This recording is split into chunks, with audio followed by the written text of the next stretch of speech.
ये जो कर्म योग है, भक्ति योग है, ज्ञान योग है, अर्थात सांख्य योग, और ये अष्टांग योग जो है सांख्य योग का मिलता जुलता है, एक ही है। उससे भी परमात्मा का आत्मा का आत्मविद्या मिलता है और वस्तु तत्व का निरीक्षण परीक्षण इससे होता है। और अष्टांग योग का भी जो उद्देश्य है वो परमात्मा का चिंतन करने में ही है, क्योंकि धारणा, प्राणायाम से मन की शांति, यम नियम से देखिए कितनी शुद्धि हो गई है, कर्तव्य और करणीय कर्तव्य, यम नियम हो गया। आसन से जो है ना शरीर के रोग बलाय दूर, प्राणायाम से मन की शांति, धारणा से भगवान का आधान, और उस आधान अपने इष्ट का आधान करने के बाद, धारणा के बाद क्या करना है? ध्यान। हाँ, प्रत्याहार तो है ही, प्रत्याहार में जिसमें हम इंद्रियों को संयमित कर लेते हैं, और फिर धारणा होता है, अपने इष्ट का धारण करते हैं। और इष्ट के धारण का क्या अर्थ है? अपना इष्ट के साथ संबंध स्थापित करना, धारण हो गया। और उस धारण हो गया तो उस धारण किए हुए इष्ट के ऊपर ध्यान लगाओ, और ध्यान लगाते लगाते समाधि में चले जाओ, और समाधि के बाद महासमाधि में चले जाओ। एक तो समाधि होता है शरीर में ही लगता है, एक महासमाधि होता है जब शरीर को छोड़ देते हैं योगी, भक्त योगी। तो कहते हैं ना महासमाधि में चले गए, तो महासमाधि मतलब होता है मृत्यु, शरीर का छोड़ना, संसार जगत को छोड़ना, महासमाधि। तो एग्जैक्टली जो अष्टांग योग है, भगवान कह रहे हैं ये भी इसलिए देखो, योग दर्शन सांख्य दर्शन के बहुत निकट है, एकदम परछाई की तरह है। बल्कि मैं कहूँगा सांख्य के बिना योग, योग के बिना सांख्य अधूरा है। अगर अधूरा नहीं होता तो भगवान यहाँ अष्टांग योग वाली बात क्यों कहते? तो इसलिए तो फिर क्या होता है, इस प्रकार से अष्टांग योग करते हुए साधु, आपको बताऊँ देखा जाए तो अष्टांग योग और सांख्य योग में कोई अंतर नहीं है। सभी भक्त अष्टांग योग ही करते हैं। कहने के लिए नाम नहीं बोलते, लेकिन सभी भक्त अष्टांग योग करते हैं। क्यों? भक्त लोग यम नियम का पालन करते हैं कि नहीं करते हैं? यम नियम, शौच, ब्रह्मचर्य, संतोष, स्वाध्याय, तपः, ईश्वर प्राणिधानानि हैं, अस्तेय, ये सब भक्त भी करते हैं कि नहीं पालन? भक्त चोरी करते हैं? नहीं करते ना, तो अस्तेय हो गया। तो यम नियम तो वही फॉलो कर रहे हैं भक्त लोग, हरे कृष्णा वाले। उसके बाद आसन, आसन में सो कॉल्ड टांग ऊपर नीचे नहीं करते हैं, लेकिन एक ऐसे आसन में बैठ के जप तो करते ही हैं। तो बैठ के जप करना वही आसन है। प्रत्याहार करते ही हैं। प्रत्याहार का अर्थ है कि अनवांटेड सेंस ग्रेटिफिकेशन नहीं लेते हैं, सिनेमा हॉल नहीं जाते भक्त, फालतू की जगह पे नहीं जाते भक्त। प्रत्याहार हो गया। और धारण तो है ही, धारणा तो हो ही रहा है। किससे हो रहा है? ईश्वर प्राणिधानानि, भगवान को ईश्वर मानते हैं, अपना संबंध स्थापित करते हैं। कौन से संबंध? दासत्व संबंध। जीवेर स्वरूप नित्य कृष्ण दास, हम भगवान के दास हैं, ऐसा हृदय में धारण करते हैं। भगवान हमारे स्वामी हैं, धारणा होता है। ध्यानपूर्वक जप भी हो जाता है, और ध्यानपूर्वक जप होते होते भगवत धाम भी चले जाते हैं भक्त। बताओ, एक हरे कृष्णा वाले अष्टांग योग कर रहे हैं कि नहीं कर रहे हैं? बताओ, नहीं कर रहे हैं? सबलाइम है अष्टांग योग। तो भक्तों के जीवन में ऐसा घुला हुआ है कि पता ही नहीं चलता है, लेकिन है। किसी को इस बात को डाउट है क्या?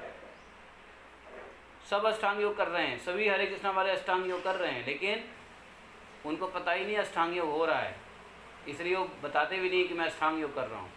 तो क्या होता है, वास्तव में हो तो रहा है सांख्य योग, भक्ति योग, लेकिन अष्टांग भी उनके इम्प्लॉयड है। इम्प्लॉयड समझते हो, मतलब ऑलरेडी इनहेरेंट है, साइलेंटली हो ही रहा है। तो इसलिए यहाँ पे बताया कि एक ही बात है। तो फिर योगी क्या करे, कुछ ना करे, अपना सांख्य योग में बने रहे। कर्म ज्ञान भक्ति ये सभी पापों को नाश कर देता है, और कर्म ज्ञान भक्ति में सभी पापों को नाश करने की क्षमता होती है।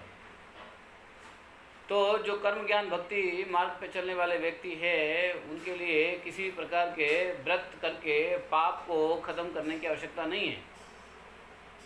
ज्ञान से ही पाप राशि नष्ट हो जाता है।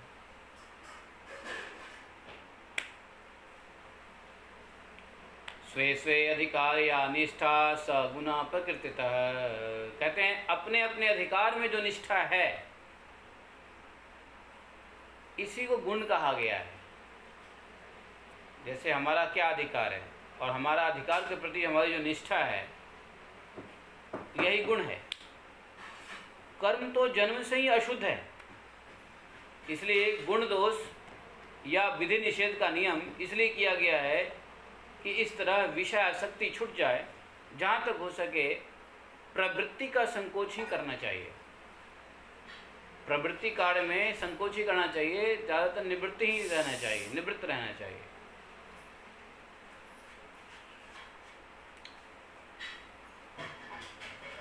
श्रीधर महाराज लिखते हैं, क्योंकि जन्म तो कर्म से अशुद्ध है, कर्म तो जन्म से ही अशुद्ध है, संकोच तो प्राप्त आसक्ति का परित्याग करने की इच्छा से किया जाता है। कहने का अभिप्राय यह है कि पुरुष की अशुद्धि प्रवृत्ति से भिन्न नहीं है। पुरुष की ये जो स्वाभाविक प्रवृत्ति के द्वारा ही क्या होता है, कर्म मलिन है, क्योंकि स्वभावतः अशुद्ध कर्म होते हैं जन्म से। कहने का अभिप्राय है कि पुरुष की अशुद्धि की प्रवृत्ति भिन्न नहीं है। अगर बच्चों को सही से ना सिखाया जाए तो पशु की तरह नहीं करने लगेगा। उठना बैठना खाना पीना क्लीनलीनेस ये सब सही से नहीं सिखाया जाए तो क्या होगा, वो पशु की तरह ही करेगा। समझे, पशुवृत्ति होता है बच्चों में। देखो बच्चा भी कोई चीज़ लेगा मुंह में डाल देगा, जानवर भी कोई चीज़ लेगा मुंह में ही डाल लेता है, हमेशा मुंह खाता ही रहने, खाने के चक्कर में रहेगा। बच्चा भी कोई चीज़ लेगा मुंह में डाल लेगा, नहीं। तो बच्चा जो पैदा होता है तो पशुवृत्ति ही लेके आता है, और धीरे धीरे वो समाज में सीखता है। अगर ना सीखे तो क्या होगा, पशु से अलग नहीं होगा बच्चा। अमेरिका में आज से 60 साल 70 साल पहले एक रिसर्च हुआ था। अमेरिका में हुआ था रिसर्च, वह 70 साल नहीं उससे भी ज़्यादा हो गया, more than may be 100 years. उन लोगों ने यह एक्सपेरिमेंट करना चाहा कि मनुष्य एक सोशल प्राणी है, अगर सोसाइटी में नहीं रहेगा तो वह जानवर ही है, और मनुष्य मनुष्य तब है जब सोसाइटी में है। तो उन्होंने क्या किया, एक अन्ना नाम की लड़की को एक घर में जन्म होने के बाद उसको सेपरेट छोड़ दिया। उसको दूध मिलता था, सब मिलता था, लेकिन उसको किसी मनुष्य का संग नहीं मिलता था।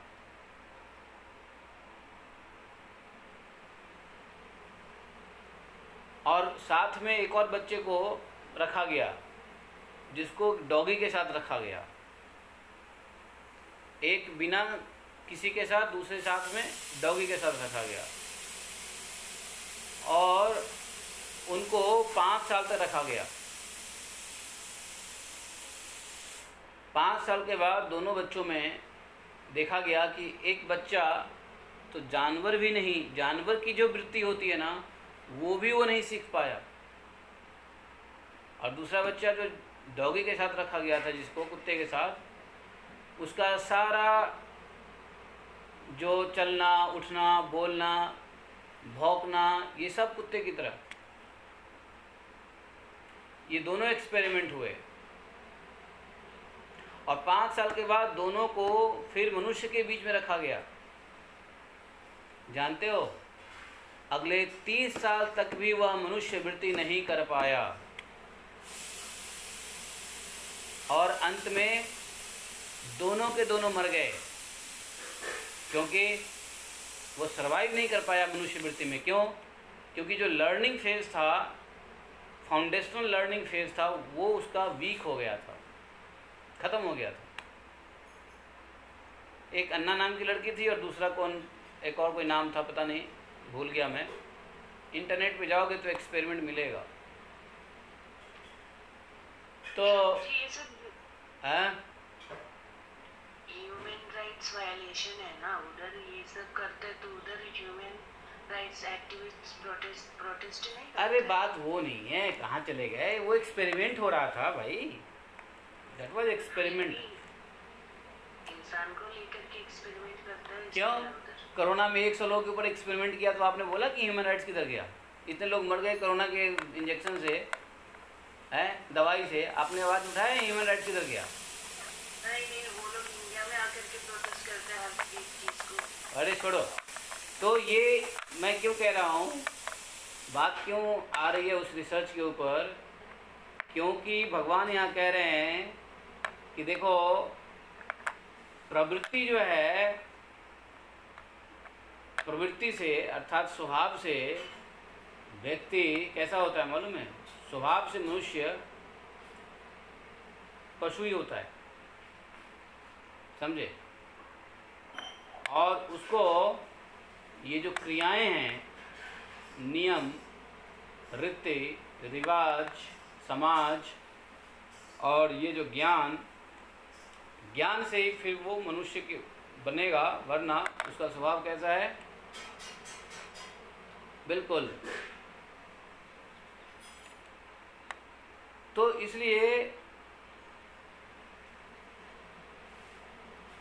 यदि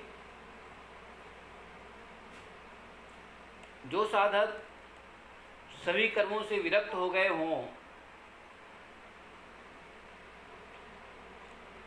जो साधक सभी कर्मों से विरक्त हो गए हों,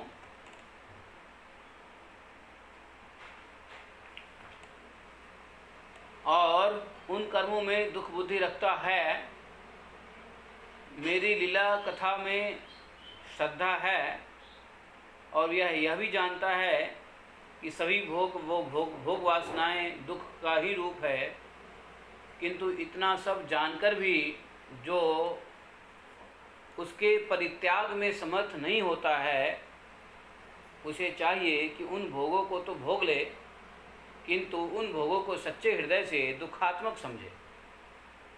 देखो यहाँ पे भगवान ने बहुत बड़ी बात कह दी 27-28 श्लोक में। अब कुछ व्यक्ति ऐसे होते हैं, कुछ ऐसे साधक हो सकते हैं जो भोग छोड़ नहीं सकते, भोग आ गया है उनको अपने प्रारब्ध से, कर्म से, लेकिन भोग तो कर लेते हैं, लेकिन भोगते हुए भी या भोगने के बाद भी उसमें उनकी अनुरक्ति नहीं होती है, विरक्ति रहती है। वो भोग तो भोग लिया, लेकिन फिर भी भगवान से प्रार्थना करेगा, हे भगवान ऐसा कुछ करो कि ये दोबारा हमें ना मिले, तो उसको कहते हैं विरक्ति होना। और क्योंकि उस भोग वासना में वो दुख देखता है। क्या देखता है? दुख देखता है। कैसा दुख? मानसिक दुख या बौद्धिक दुख? बुद्धि के स्तर पे दुख देखता है।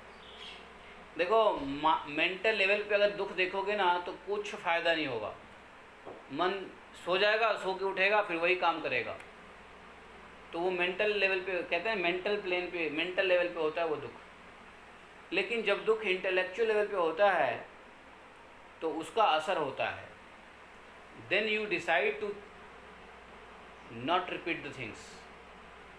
दोबारा ना करने की आप सोच ठान लेते हो या फिर संकल्प कर लेते हो कि मैं ऐसा कभी नहीं करूँगा, मैं ऐसा नहीं करूँगा, मैं ऐसे नहीं जाऊँगा, मैं ये नहीं करूँगा, तो क्योंकि बुद्धि के स्तर से दुख प्राप्त हुआ है। शरीर से भी दुख प्राप्त होगा फिर भी व्यक्ति नहीं छोड़ता है कोई चीज़। आदमी को तो इतना मारा पीटा जाता है, बच्चों को इतना मारो पीटो फिर भी वही काम करेगा, आदमी को मारो पीटो फिर वही काम करेगा। क्यों? तो शरीर दुख भी काम नहीं आता, मानसिक दुख भी काम नहीं आता। बुद्धि के स्तर पे दुख अगर हो रहा हो तो उससे वो विरक्त हो जाएगा या विरक्त होने की कोशिश करेगा।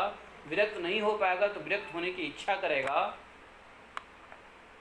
और यदि भोग को परित्याग नहीं कर पाएगा तो कहते हैं ठीक है उस भोग को भोग ले, किंतु उन भोगों को सच्चे हृदय से दुख समझे और मन में उसकी निंदा भी करे। इस दुविधा से छुटकारा पाने के पर श्रद्धा और दृढ़ निश्चय से प्रेम पूर्वक मेरा भजन करे। और जब उस भोग से छुटकारा मिल जाए तो श्रद्धा और दृढ़ निश्चय से मेरे प्रेम पूर्वक मेरा भजन करें। अब जैसे बहुत सारे लोग हैं जिनकी इच्छा बहुत होती है कि मैं पहले तो बहुत बढ़िया से गए थे भारत छोड़ के, वाह वाह वाह वाह, I will not be in India as a NRI या एज अ OCI, अब उनको कहीं न कहीं शास्त्र का ज्ञान होता है तो लगता है नहीं नहीं भारत बढ़िया है, लेकिन अब वहाँ फंस चुके होते हैं, अब वहाँ छोड़ नहीं सकते हैं। तो भगवान कहते हैं ऐसे लोगों के लिए भी भगवान कहते हैं कोई बात नहीं है, आप वहाँ रहते हुए वहाँ की दोष दुख को देखो, और अगर वहाँ रह करके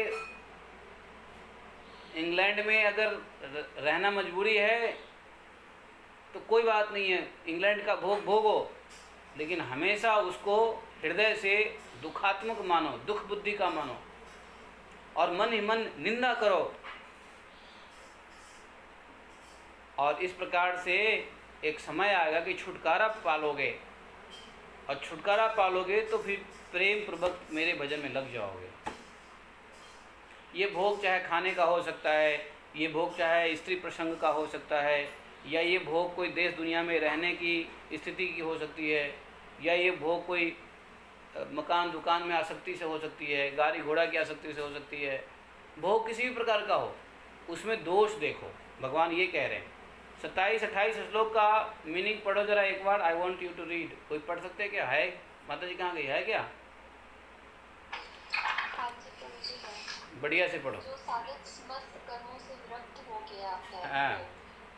उनमें दुख रोटी रखता हो, मेरी लीला कथा के प्रति श्रद्धालु हो, और यह भी जानता हो कि सभी भोग और मोह वासनाएं दुख रूप है, किंतु इतना सब जानकर भी जो उनके परित्याग में समर्थ ना हो, उसे चाहिए कि उन भोगों को तो भोग ले, परंतु उन्हें सच्चे हृदय से दुखजनक समझे और मन ही मन उनकी निंदा करे तथा उसे अपना दुर्भाग्य ही समझे। यस। साथ ही कुछ दुविधा की स्थिति से छुटकारा पाने के लिए श्रद्धा, दृढ़ निश्चय और प्रेम से मेरा भजन करो। हाँ ठीक है, ऑस्ट्रेलिया में भी आप यही करो, भगवान कह रहे हैं यही करने के लिए। देख लिया है? हाँ जी, प्रभु जी। तो छोड़ तो सकते नहीं अभी एका बैग, तो ऐसा एक बात नहीं है, बहुत तो सारे भक्तों की हालत ऐसी ही है कि जब ज्ञान होता है, शास्त्र का अध्ययन होता है, तो लगता है कि हे भाई, दिल से लगता है कि चलो चलो चलो अपने वतन को चलो, हैं, लेकिन वो आ नहीं पाता है। ये स्थिति आपकी नहीं, आप सबकी नहीं, ये स्थिति किसी समय में हमारी भी थी। यह स्थिति एग्जैक्टली यह स्थिति हमारी भी थी। हम तो गए थे बड़ा खुशी हो करके, फ़्लाइट पकड़ के, फर्स्ट फ्लाइट एमिरेट्स एयरलाइंस पकड़ के भाग गए बाहर, और हुआ कि अब कौन भारत लौटेगा, बाहर ही बाहर रहेंगे, कौन रहेगा इस कचरे जगह में भारत में।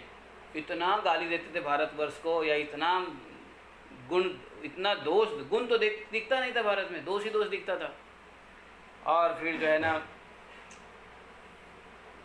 सोचते थे कि बाहर से बाहर ही कहीं और बाहर चले जाएं, लेकिन इस दुनिया संसार से बाहर जाने का तो रास्ता भारतवर्ष है।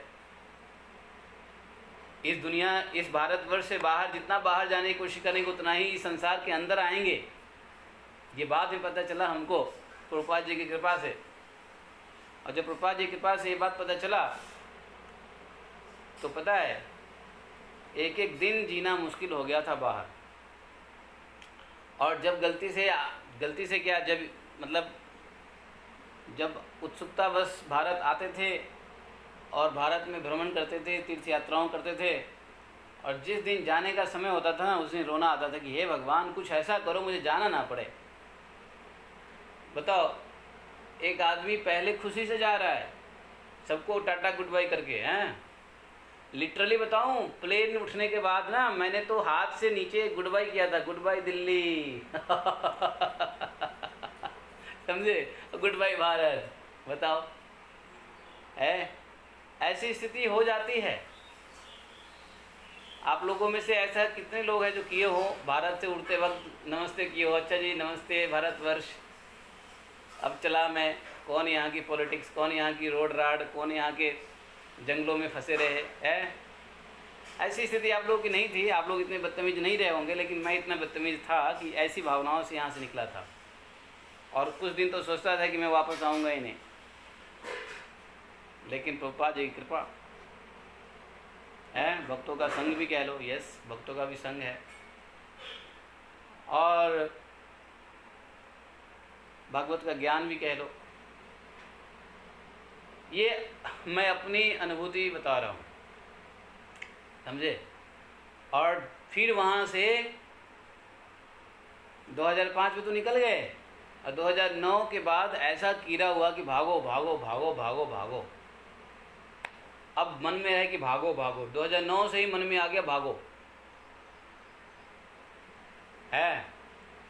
तो पहले साल में एक बार आते थे, साल में 3 बार आने लगे, 4 बार आने लगे, और फिर जो है जाने का मन ही नहीं हुआ, छोड़ दिया जाना। ये भगवान कह रहे हैं कि जब तक दुख नहीं देखोगे उस भोग में,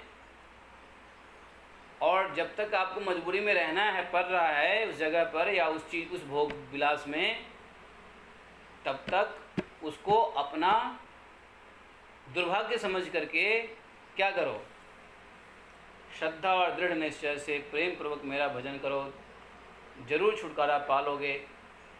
बराबर है। मैं भगवान कह रहे हैं, प्रोक्तेन भक्ति योगेन भजतो मां असकृत मुने काम हृदया नश्यन्ति सर्वे मयि हृदय स्थिते। देखो भगवान कह रहे हैं, देखो मैं सभी के हृदय में स्वयं आकर विराजमान हो जाता हूँ। जो लोग मेरे जैसे बताए हुए भक्ति योग के द्वारा मुझे भजन करते हैं, मेरी भजन करते हैं निरंतर, तो जो मेरी भजन करते हैं, जैसा मैंने बताया भक्ति योग, वैसे यदि कोई भजन कर रहा है तो मैं उस भक्त के हृदय में स्वयं आकर बैठ जाता हूँ। और जब मैं हृदय में बैठता हूँ तो उसके अंतःकरण की सारी वासनाएं अपने संस्कार के साथ नष्ट हो जाती है। देखा, यदि वास्तव में सही से भक्ति योग करेंगे, भगवान का भक्ति करेंगे, तो भगवान हृदय में बैठते हैं और अंतःकरण की वासनाएं उस भक्त की बिल्कुल नष्ट कर देते हैं। और नष्ट ऐसे टेम्परेरी नहीं करते, संस्कार के साथ नष्ट करते हैं भगवान। थोड़ा सा भी नहीं छोड़ते हैं, लेस मात्र भी वासनाओं का बीज नहीं छोड़ते हैं, सारा संस्कार सहित नष्ट कर देते हैं। काम हृदय नश्यन्ति सर्वे मयि हृदय स्थिते प्रोक्तेन भक्ति योगेन भजतो मां सकृत मुने। सकृत मुने, मुने मतलब भक्त लोग, साधक लोग, मुनि लोग, डिवोटीज।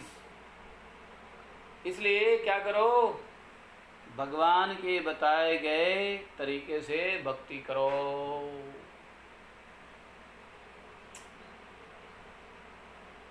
जब वह भक्त मुझे सर्वात्मा का साक्षात्कार कर लेता है तो उसके हृदय की सारी दुर्मोच ग्रंथियां टूट जाती है तथा उसके सारे संशय नष्ट हो जाते हैं, उस भक्त के सारे कर्म भी विनष्ट हो जाते हैं। अच्छा वो तो भगवान कह रहे हैं, जब वह भक्त मुझ सर्वात्मा का साक्षात्कार कर लेता है अर्थात भगवान की अनुभूति कर लेता है। एक बार जानते हो, बहुत सारे भक्त को भगवान साक्षात्कार दे देते हैं, लेकिन उसको कभी कभी रियलाइज ही नहीं होता कि भगवान का साक्षात्कार हुआ भी है हमको। समझे? ऐसा होता है। भगवान कई बार हमें अपनी अनुभूति दिखा चुके होते हैं, लेकिन हमको वो याद ही नहीं रहता या उस पर भरोसा नहीं होता कि भगवान की ही अनुभूति थी। ये कई एग्जाम्पल आपको दे सकता हूँ मैं। आपके भी लाइफ में बहुत बार ऐसा हुआ होगा कि भगवान की अनुभूति हुई होगी, लेकिन आप उसको सर से खारिज कर दिए होंगे ये सोच के, चाहे ऐसे तो नहीं भगवान अनुभूति देते हैं, लेकिन ऐसा होता है। इसलिए अपने जीवन के प्रति इतना सतर्क हो जाइए कि भगवत अनुभूति को कैच कीजिए। यदि भगवत अनुभूति होती है तो उसको उस मोमेंटम को कैच कीजिए और सबसे मत बोलिए। बहुत विश्वास पात्र कोई व्यक्ति है, गुरु है, या आपके बहुत विश्वास पात्र कोई भक्त है, सिर्फ उन्हीं को बताइए कि प्रभु जी मुझे भगवान की अनुभूति हो रही है। कैसे? देखो मेरे साथ ऐसे हुआ है। सबसे मत बोलना। सबसे बोलने लग जाओगे तो भगवान अगली बार अनुभूति ही नहीं दिलाएंगे आपको। बड़े टेढ़े खीरे है ये भगवान, समझे? तो अनुभूति आप बोलिए, लेकिन बहुत ही सीक्रेटली एक दो भक्त को बोलिए जो आपकी बातों को समझ के आपको मार्गदर्शन करे और आपकी भगवान के उस अनुभूति में आपका विश्वास निष्ठा और बढ़ाए। वरना अनुभूतियाँ बहुत होती है, एक तो नई भी होती है, लेकिन जिसको होती है वो इस चीज़ को नकार जाते हैं अज्ञानता में, और भगवान बार बार उनको ये दिलाते हैं, देखो मैं हूँ तुम्हारे साथ, आई एम देयर। लेकिन वो भक्त बेचारा भगवान पे भरोसा ना करके पता नहीं किसी और ज्ञान के साथ अपनी साधना पे भरोसा करता है, अपनी क्रियाओं पे भरोसा करता है, सुने हुए बातों पे भरोसा करता है। लेकिन भगवान का जो साक्षात्कार का अनुभव है उसको सर से ठुकरा देगा यह सोच के, हम जैसे पापी को भगवान दर्शन देंगे, हम जैसे पापी को। ऐसा कुछ नहीं है। भगवान पाप पुण्य से ऊपर है। भगवान भाई निर्गुण है। भगवान वो दर्शन देने के लिए कसाई खाने का जो वो कौन भक्त था जो कसाई खाने में काम करता था, उसको भी दर्शन दिया है। धन्ना जाट जैसे को दर्शन दिया, मूर्ख अनपढ़ धन्ना जाट। तो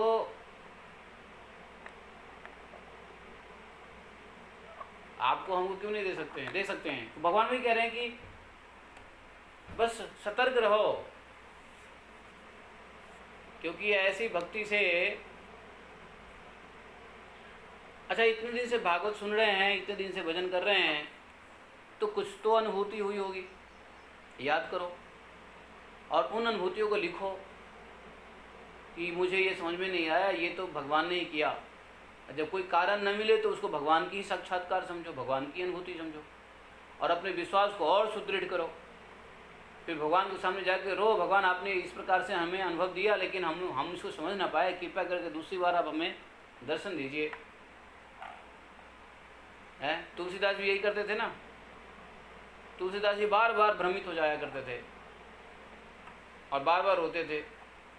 बाद में उनको याद आता था, अरे ये तो भगवान ने किया था, भगवान ने दर्शन दिया था, भगवान ही आए थे, भगवान थे वो नहीं। और ऐसे बहुत सारे भक्त हैं।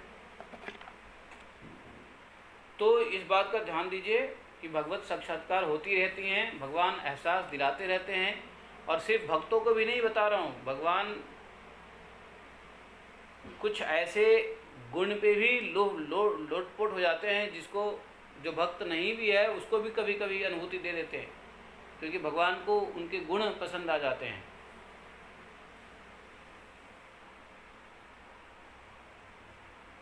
तो ऐसी अनुभूतियों का स्मरण, अनुभव या ऐसी अनुभूतियों के ऊपर भगवान के प्रति कृतज्ञता प्रकट करने से हृदय की सारी दुर्मोच ग्रंथियां टूट जाती है। हृदय की जितनी भी दुर्मोच ग्रंथियां हैं सब टूट जाती है और सारे संशय नष्ट हो जाते हैं। उस भक्त के सारे कर्म भी नष्ट हो जाते हैं। समझे? इसलिए मेरी भक्ति से युक्त जो योगी मेरी भक्त में संलग्न रहता है उसका कल्याण ज्ञान योग अथवा वैराग्य से नहीं होता। अब देखो, अब यहाँ पे आ गए जो मेरी भक्ति से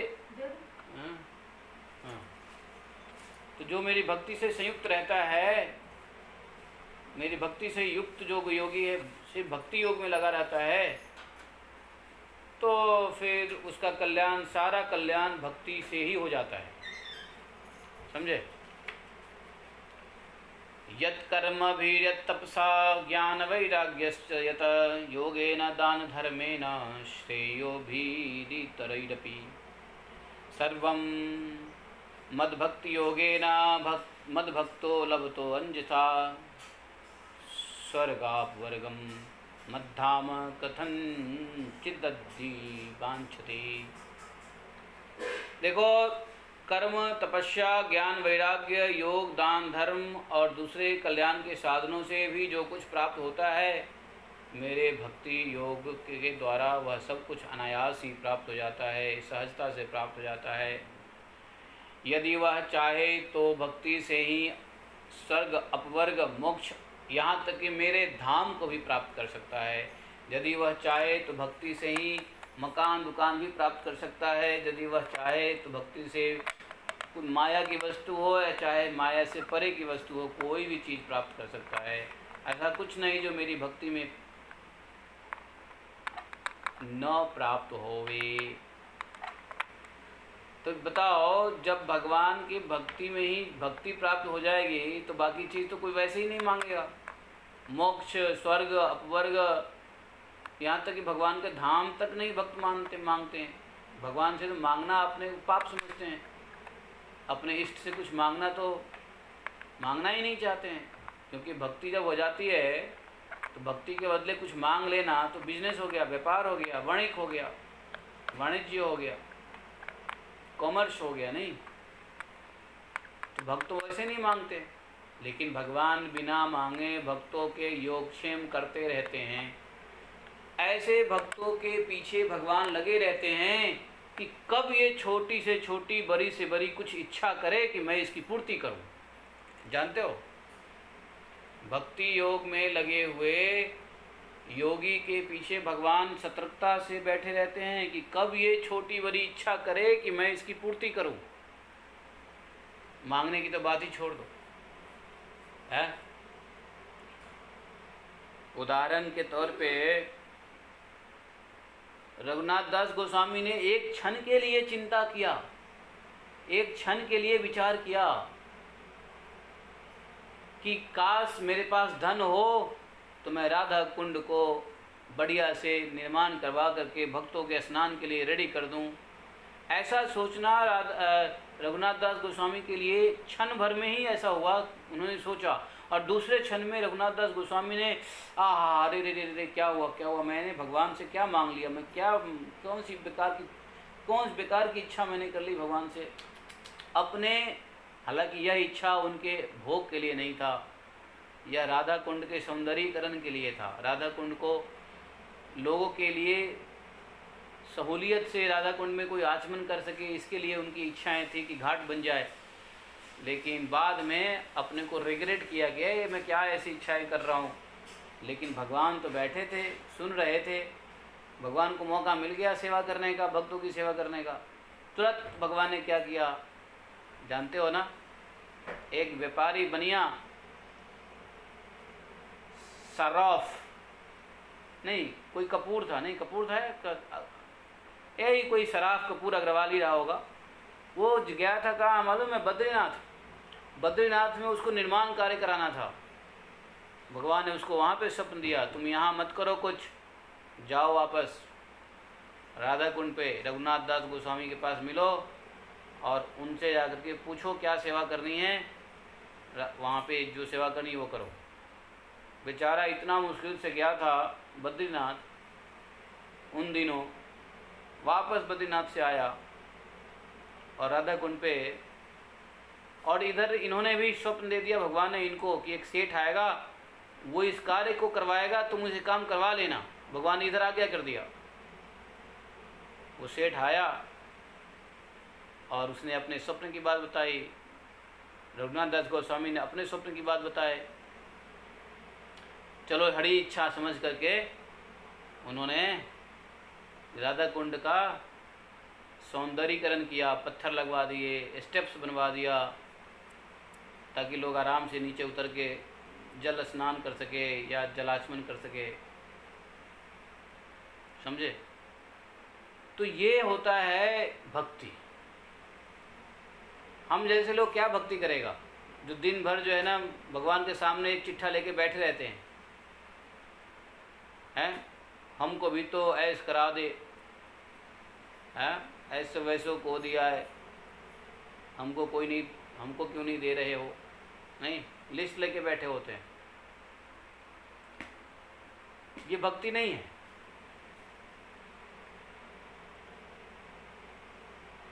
तो हालांकि ये बात जो है, भगवान भक्त अगर मांगने लग जाए तो शुद्ध भक्ति का डेफिनेशन बदल जाएगा, फिर भक्ति ही छिन जाएगी।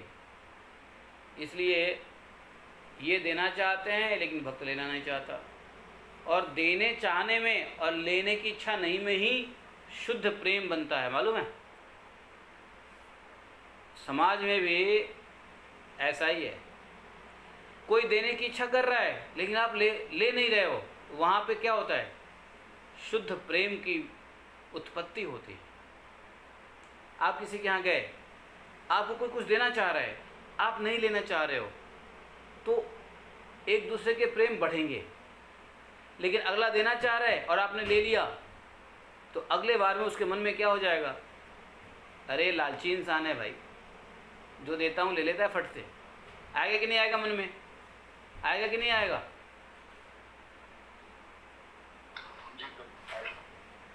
अगला जो देगा आप फट से ले लोगे, तो मन में एक क्या आएगा, मन में आएगा कि लालची इंसान है, आगे देना भी बंद कर देगा, पूछना भी बंद कर देगा अगला, है। तो ये समाज की जो रीति है ना, ये सही है। ये भगवान के साथ भी ऐसा ही फिट होता है। भगवान देना चाह रहे हैं भक्त को, भक्त लेना नहीं चाह रहा है, जब तो प्रेम बढ़ रहा है। प्रेम इसी तरीके से बढ़ता है, नहीं तो देने वाला लेने वाला ले लिया, देने वाला दे दिया, देने वाला कब तक देगा और लेने वाला कब तक लेगा? प्रेम घट जाता है। देने लेने से प्रेम घट जाता है। तो क्या दे लेना, दीजिए लीजिए, लेकिन सतर्कता से, प्रेम न घटे। और शुद्ध प्रेम तो तभी बनेगा जब आप नहीं लेंगे, देने वाला देगा और आप लेने वाले नहीं लेंगे, तो समझे? देखिए रिस्पेक्ट बढ़ता है, अगला दे रहा है और आप नहीं लेंगे तो रिस्पेक्ट बढ़ता है, खूब रिस्पेक्ट। वो आगे जाके दूसरी बार जाओगे तो और रिस्पेक्ट करेगा आपकी, करेगा कि नहीं करेगा? आप गुण को देखेगा, कितना संतोषी भक्त है, कितना जो है ना है अपने आप में संतुष्ट रहने वाला भक्त है, और आपके गुणों को वो गाएगा। और यदि ले लिया तो गुण तो नहीं गाएगा, कम से कम बेशक दूसरे तीसरे बार में अब गुण ही स्टार्ट कर देगा गाना। तो ये इसलिए भक्त और भगवान के बीच प्रेम बनता रहता है, बढ़ता रहता है कि भक्त देते हैं, भगवान देने की कोशिश करते हैं, भक्त नहीं लेने की कोशिश करता है, उल्टा भक्त देने की कोशिश करता है। नहीं, ऐसा है। तो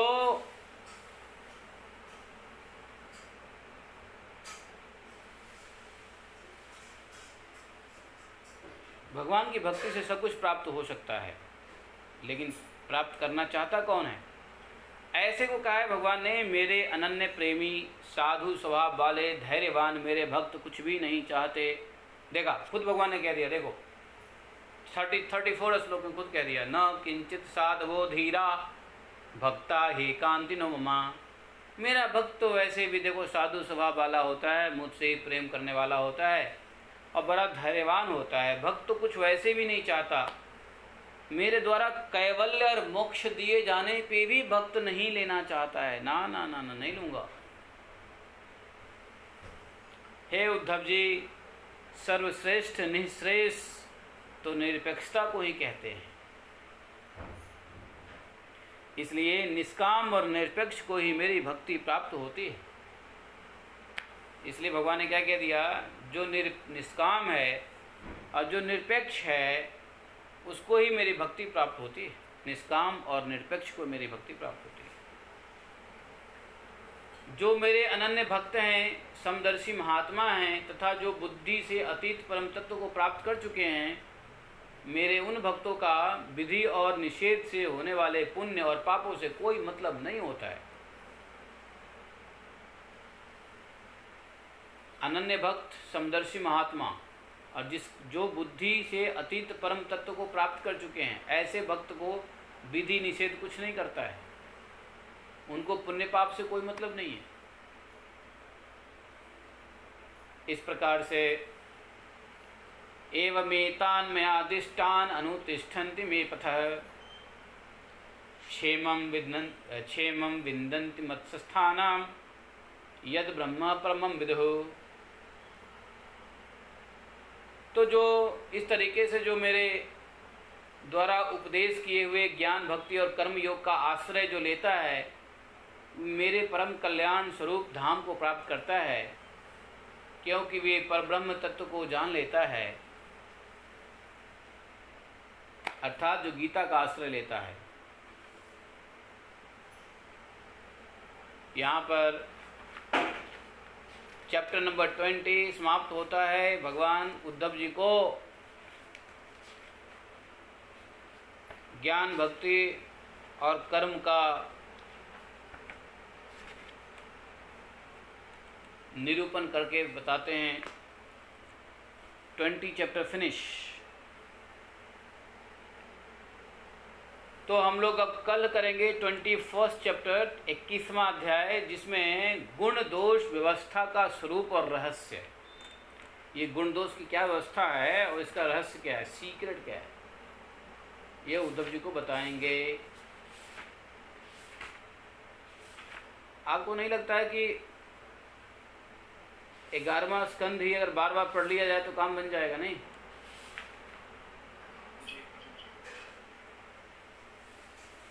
भगवान आगे उद्धव जी को और भी ज्ञान देंगे, पुरुष प्रकृति का ज्ञान देंगे, तत्व की संख्या और प्रकृति का ज्ञान देंगे। उद्धव जी को सब कुछ भगवान बता देते हैं, A to Z। और फिर भगवान कहते हैं जा रहे हो तो जब उनसे मिलना, किनसे, विदुर से, विदुर को कहना कि वो जाकर के हरिद्वार में जाकर के वो मैत्रेय मुनि से भागवतम सुन ले, और उसी भागवतम से उन्हीं के उनसे किया हुआ भागवतम की शुरुआत ही तो करते हैं सुखदेव गोस्वामी। ब्राह्मणों का इतिहास भी भगवान बताएंगे। ब्राह्मणों के बारे में बहुत कुछ बताते हैं भगवान। ब्राह्मण का इतिहास, ब्राह्मण के चरित्र, भगवान ब्राह्मण के लक्षण बताएंगे। और सुनो, जिस सांख्योग की बात कह रहे हैं बार बार, भगवान 24वें अध्याय में सांख्योग का वर्णन करेंगे डिटेल में। और फिर ये जितने भी 3 गुण है और 3 गुण के साथ साथ जो उनकी वृत्तियां हैं उसका भी वर्णन करेंगे भगवान 25वें अध्याय में। अरे बाप रे कृष्णा, ये उद्धव जी को भगवान इतना सारा ज्ञान दे रहे हैं। पूरा 11वां स्कंद चल रहा है उद्धव जी के नाम पे, नहीं? इसलिए इसको उद्धव गीता भी कहते हैं। उद्धव गीता, समझे? यहाँ तक कि भगवान क्रिया योग का भी वर्णन करेंगे। नारायण नारायण नारायण, क्रिया योग का भी वर्णन करेंगे हैं। और बताओ भगवान के अलावा कौन से योगा टीचर हो सकता है भाई? काहे को फालतू के योगा टीचर के चक्कर में पड़े? भगवान को बना लो योगा टीचर। वास्तविक परमार्थ क्या है वही भगवान बताएंगे। तो बैठ रहिए दिल थाम के।